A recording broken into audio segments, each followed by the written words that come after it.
An expert has warned that veterans' care in Britain has never been better as Labour announced changes to the way the department is run in government.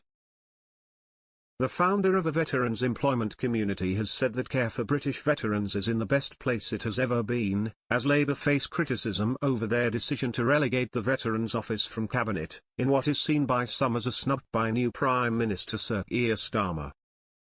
The Office for Veterans Affairs, OVA, had sat within Cabinet under the premierships of Boris Johnson and Rishi Sunak but has been moved as Labour signal a change of approach to their care for former service personnel. In Cabinet, issues concerning veterans will now come under the Defence Secretary's remit as a tiny part of a huge portfolio, which has sparked furies among top Tories in recent weeks.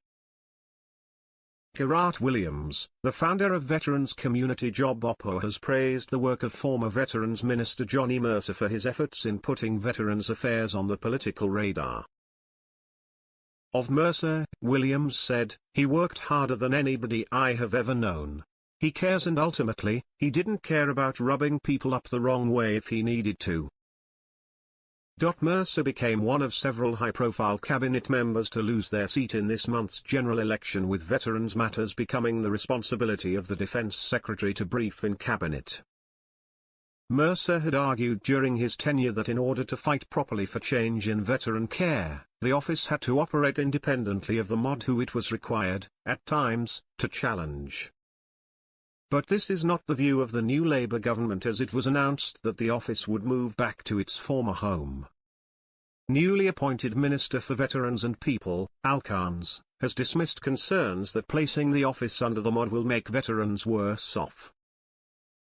Khan's told Forces News, "Our ability to transcend all the other government departments and make sure that veterans get housing, the correct transport etc. is still absolutely in place."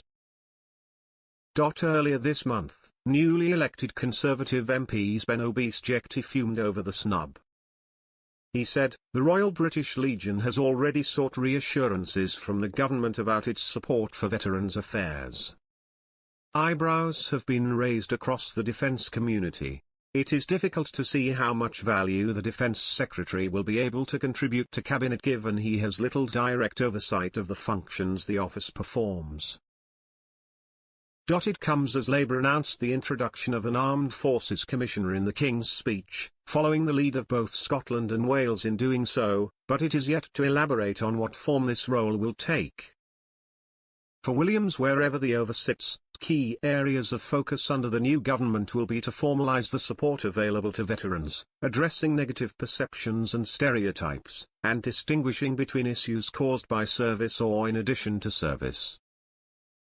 One such issue is homelessness, which has often been thought of as an issue prevalent amongst the veteran community despite evidence suggesting otherwise.